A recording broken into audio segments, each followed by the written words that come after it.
আমার জানা মতে চিংড়ি মাছ পছন্দ করে না এরকম মানুষ খুবই কম পাওয়া যাবে। অ্যাকচুয়ালি অনেক অনেক দিন পরে আপনাদের সাথে আবারও একটি নতুন ভিডিও নিয়ে চলে আসলাম। যদিও আমি এখন রেগুলার ভিডিও দিতে পারি না, আসলে এতটাই ব্যস্ত, তারপর মাঝখান দিয়ে অনেক অসুস্থতা। এইটা যদিও অনেক আগের ভিডিও, তো অসুস্থতা ব্যস্ততা এইসব মিলাই আর দেওয়া হয় নাই। তো এখানে ব্রয়লার মুরগির লেগ পিস আর চিকেন উইংসটা নিয়ে নিছি। আজকে বানাবো ফ্রাইড চিকেন, এই জন্য এই দোনোটাই নেওয়া হয়েছে। যদিও লেগ পিস দিয়ে বেশি সুন্দর হয়, কিন্তু যেহেতু বাচ্চারাও খাবে, বাচ্চারা আছে, আর ওরা লেগ পিসের চাইতে উইংসটা বেশি পছন্দ করে। তাছাড়াও বাচ্চাদের পছন্দ ফার্স্ট প্রায়োরিটি, তাই না বলেন?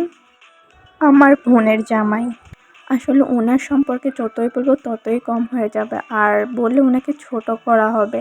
এখানে দুইটা মাটির হাঁড়ির যে দইগুলো থাকে গুলে বা অনেক অনেক রকম করে খায়, ওরকম দুইটা হাঁড়ি দই নিয়ে আসছে। যদিও এটা আমি লাইক করি না, আমাদের ঘরে বাকি সবগুলো মেম্বার্স অনেক অনেক পছন্দ করে, আমি একটু পছন্দ করি না। তো যেহেতু সবার পছন্দ, ওই জন্য আমার কাছে ভালো না লাগলেও লাগতে হবে, তাই না বলেন? তো এখান দিয়ে আমার ভাই এগুলো সব আনপ্যাক করতেছে। আর বড় বড় মাছ, চিংড়ি মাছ, তেলাপিয়া মাছ, তারপরে আরও অনেক অনেক মাছ নিয়ে আসছে। মানে কি বলবো, আসলে কার ভাগ্যে আছে এরকম বলেন তো। আর এই চিংড়ি মাছগুলা আমাদের ঘরে সবাই সবাই এত পছন্দ করে। যদিও গলদা চিংড়িটা আগে অনেক ভালো লাগতো, কিন্তু এখন অতটা ভালো লাগে না, কারণ ওটার ভিতরে এখন অনেক অনেক রকমের দেখি যে জেলি ঢুকায় দেয়। এই মাছগুলোর নাম না আমি এই মুহূর্তে ভুলে গেছি। আর আমার মাছের নাম সম্পর্কে আইডিয়া খুবই খুবই কম। আর একদম জ্যান্ত তেলাপিয়া মাছ নিয়ে আসছে, বলতেছিল এগুলো মাত্রই পুকুর থেকে ধরে উঠেছিল, আর পেয়ে একদম সাথে সাথে নিয়ে আসছে। আর এটা কিন্তু এখনও নড়তেছে, আর আপনারা দেখতেও পাচ্ছেন। যদিও এটা অনেক আগের ভিডিও, আমি অসুস্থ ছিলাম, তারপর বিভিন্ন ব্যস্ততার কারণে ভিডিওগুলো আর আপলোড দেওয়া হয় নাই। আর আসলে কি বলবো, ভালো সময়গুলো না মানুষের কি সুন্দর করে কেটে যায়, আর ওই দিনগুলোকে না খুবই খুবই মনে পড়ে।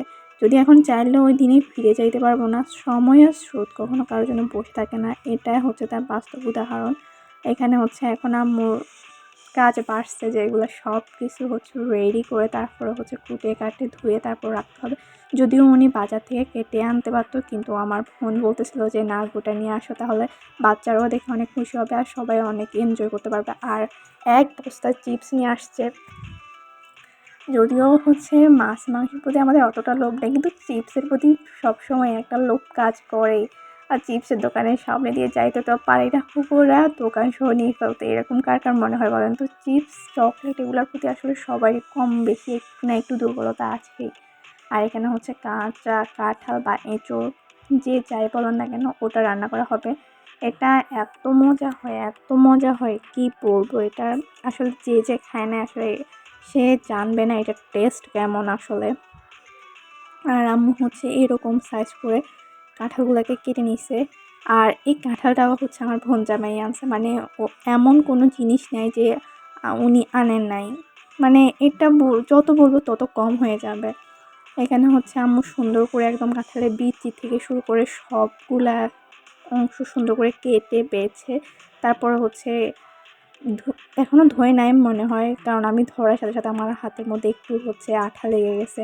আমি চিন্তা করি আসলে মায়েরা কেমন এত কিছু সহ্য করে।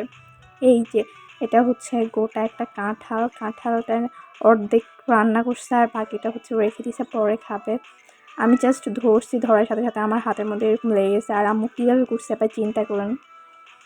আসলে মায়েরা সব কিছুই সহ্য করতে পারে। যদিও আমাদের এখানে পুরা বাহিরে অনেক পরিমাণ নয়েজ, আপনারা বুঝতে পারতেছেন কিনা জানি না। যাই হোক, সবার কাছে কেমন লাগছে আমার ভিডিওটা লাইক শেয়ার কমেন্ট করে জানাতে ভুলবেন না। আর যদিও আমার ভিডিওটা ভালো লেগে থাকে, আমার চ্যানেলটি সাবস্ক্রাইব করে পাশে থাকবেন। সবাই ভালো থাকবেন। আল্লাহ হাফিজ, আসসালামু আলাইকুম।